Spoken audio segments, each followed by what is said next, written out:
안녕하십니까. 신의 한수의 신혜식입니다. 노무현 자살 10주기가 됐습니다. 벌써 10년을 넣었네요. 유서에는 운명이다 이렇게 써놨는데요. 그 유서를 제일 먼저 발견한 사람이 김경수입니다. 그리고 그걸 문재인에게 전달했죠. 어쨌건 말이죠. 유서 내용도 그렇고 잘 지켜지고 있는지 여러 가지로 의심스러운 부분이 있어서요. 철기 기자 나와 있습니다. 안녕하십니까. 안녕하십니까. 하여튼 그 유서가 말이죠. 컴퓨터 안에 들어있었어요. 컴퓨터 화면이 띄워져 있었다고 전해지고 있는데요. 이상하단 말이야. 상당히 이상합니다. 예. 사실 걸핏하면 노무현을 앞세우는 친노 친문. 하지만 그들은 노무현의 유언도 제대로 지키지 않고 있습니다. 예.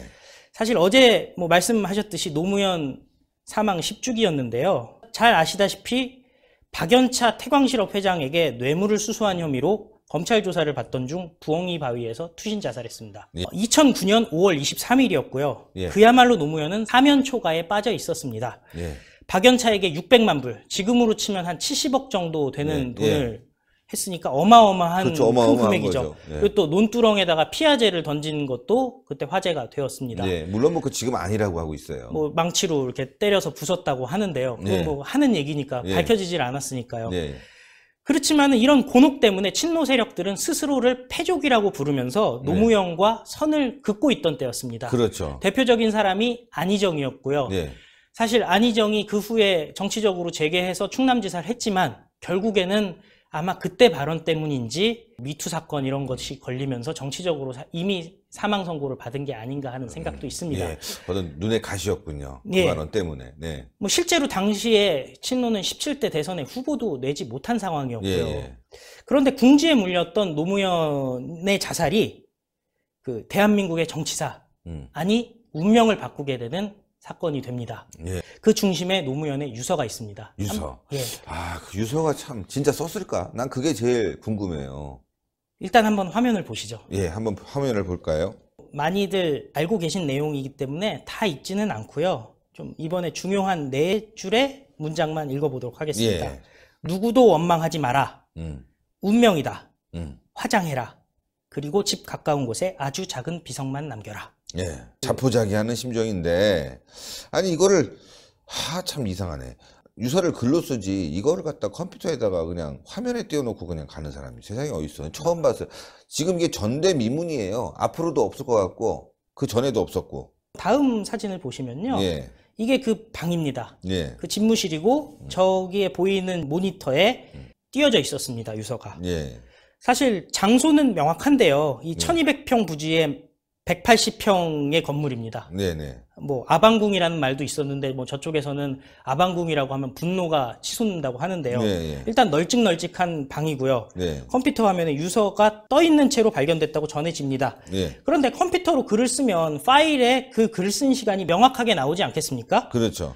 그런데 노무현 전 대통령의 유서는 그 시간이 명확하게 나타나 있지를 않습니다. 왜 그럴까요? 발표 때마다 그 시간이 계속 달라집니다. 발표 때마다. 예, 2009년 5월 23일 경찰이 컴퓨터에 저장된 시간상으로 오전 5시 10분이라고 명시를 했습니다. 예.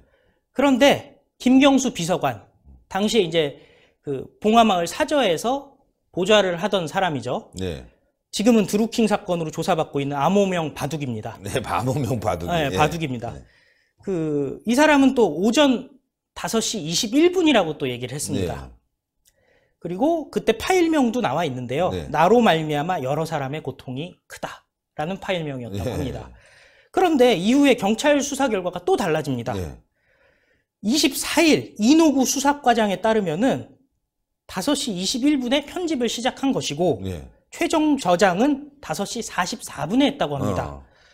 그리고 45분에 바로 사절을 나서서 이제 부엉이 바위로 갔다는 말이죠. 네. 하지만 또 시간이 지나고 결과가 달라집니다. 6월 1일 또 이노구 수사과장이 발표를 하는데요. 오전 5시 35분에 경호동에 산책을 나가겠다고 인터폰이 왔다고 합니다. 네. 그리고 오전 5시 38분에 사저 앞에서 경호과장과 함께 있는 모습이 CCTV에 녹화가 됐다고 합니다. 그러니까 5시 38분에 이미 나갔습니다. 예. 그러면은 5시 44분에 최종 저장된 유서는 누가 저장한 것일까요? 그러니까 이게 지금 가장 큰 의문점이란 말이에요. 정말 자살을 한 건지 타살이 된 건지 이런 보도들이라든가 자료를 종합해 보면은 정말 이상하거든요. 그리고 누가 컴퓨터에다가 유서를 써놓고 갑니까? 글로 쓰죠. 이 컴퓨터에 쓴 것도 이게 유서로 인정이 되는지 모르겠어요. 안 됩니다. 유서가 인정이 되려면요. 네. 이름, 주소, 그다음에 서명이 있어야 됩니다. 서명 없구나. 예, 그러니까 그치, 법적으로 그것도 있네. 예, 자필 서명이 있어야지 되는 건데 지금 아무것도 없고요. 그렇죠. 컴퓨터 모니터에 떠져 있는데 예, 무슨 그렇다고 서명이 돼 뭐 있겠어요. 거기 모니터에다가 도장을 찍어 놓은 것도 아니고요. 그러니까. 예, 그래서 밝혀진 바가 전혀 없습니다. 다만 이것을 발견한 사람은 어쨌든 김경수 당시 비서관입니다. 그러니까 나가서 CCTV에 찍혀져 있는 사진하고 그리고 저장된 사진은 그 이후란 말이에요. 맞습니다. 그러니까 누군가 귀신이 들어와서 한 건가? 귀신이 했을 수도 있지요. 예. 근데 발견한 사람은 김경수예요. 김경수입니다. 그리고 그 다음에 그거를 제일 먼저 받은 사람이 문재인이죠. 맞습니다. 그 유서를 발견한 사람은 김경수고 전달받은 사람은 문재인입니다. 아, 예. 그 과정을 쭉 살펴볼 필요가 있습니다. 예, 그렇군요. 그 유서를 발견했다고 하는 시점은 세양병원에서 양산의 부산대병원으로 이송되는 시점이었는데요. 예. 사람이 바위에서 떨어졌고요. 음. 죽음을 앞두고 있는 상황이었기 때문에 굉장히 정신이 없는 상황입니다. 예. 그리고 마지막 희망이 남아있는 상황이고요. 네. 아직 죽을지 어떨지 모르는 상황에서 유서부터 챙길 정신이 있는지 사실 의문이 듭니다. 예. 그리고 부산대 병원 특실 앞에서 김경수는 그 유서를 또 프린터로 뽑습니다. 그래서 병원에서요? 병원에서 뽑았는지 그 전에 뽑아왔는지는 모르지만 네. 그 정신없는 상황에서 굳이 화면에 나와 있던 유서를 프린터로 뽑습니다. 네. 그리고 문재인에게 전달을 합니다. 네. 문재인은 자서전에서 이렇게 서술하고 있습니다. 사고가 아니라 스스로 선택하신 행동임이 분명했다. 그러니까 그 프린트물을 보고 바로 자살임을 알았다는 얘기인데요. 아, 이해가 안 가네. 도장도 찍혔어야 되고, 날인도 했어야 되는데, 일단 프린트물만 보면 이게 누가 한 거야? 아무나 만들 수 있는 거 아니에요. 맞습니다. 노무현도 변호사였고 문재인도 변호사였습니다. 네.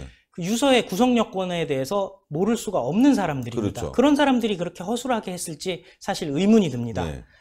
그리고 문재인이 권양숙 씨에게 유서를 보여주면서 노무현 대통령이 가망이 없으니 인공심장 박동기를 떼자고 설득을 하게 됩니다. 네.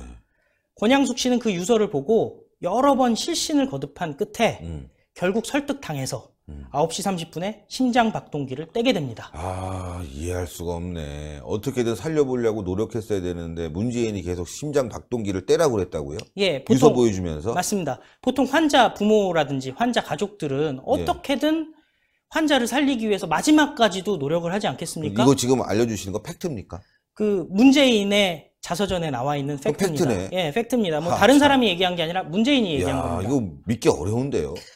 그리고 문재인은 노무현 자살 발표를 직접 하게 됩니다. 네. 이를 통해서 언론의 스포트라이트를 한 몸에 받게 되는데요. 아, 무섭다. 문재인은 노무현의 비서실장이고 김경수는 마지막 비서관이라는 수식어가 그때부터 붙게 됩니다. 아, 누가 봐도 법을 어긴 수사 대상자가 자살을 함으로써 국민 여론이 동정론으로 인해서 180도 반전이 되는 사건이 그때 벌어지게 됩니다. 보도도 기억나시겠지만 처음엔 사망이라고 나왔는데요. 예. 막 네티즌들이 막 항의하고 그래가지고 한 2-3시간 지나고 나서 서거라는 단어를 쓰게 되었습니다.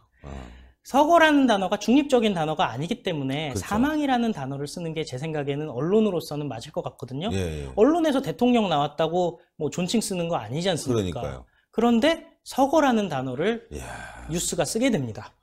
어쨌건 패족이었던 이 친노 세력이 이 노무현의 자살로 인해서 다시 살아났는데 그 자살 과정이 지금 보니까 굉장히 석연치 않네요. 굉장히 석연치가 않고요. 결과적으로 말씀하셨듯이 화려하게 부활을 하게 됩니다. 네.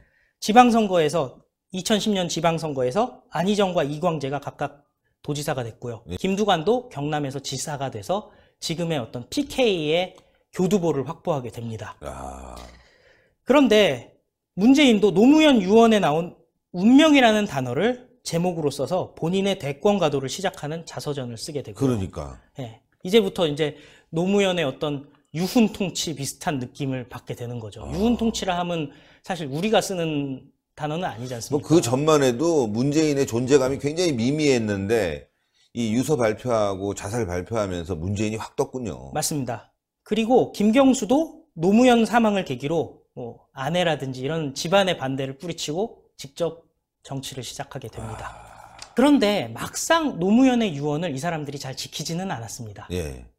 크게 보면 화장하라와 작은 비석만 남겨라가 사후 처리에 대한 유언입니다. 자료 화면 한번 보시죠. 먼저 화장에 대해서 생각해 보면요. 사안이 명확하지 않은 거에 대해서는 보통 부검을 하지 않겠습니까? 그런데 이 사람들은 부검을 하지 않고 바로 화장을 합니다. 화장하라는 유언 때문에. 그래서 이게 유일하게 잘 지켜진 유언입니다. 반면에 아주 작은 비석만 남겨둬라 한 유언을 지키지를 않고 사진과 같이 거대한 묘역이 생겨났습니다. 네. 부지는 1000평이 넘고요. 보도블록도 아니고 돌로 원석을 사용해서 바닥돌만 38,000개가 사용되었습니다. 이야.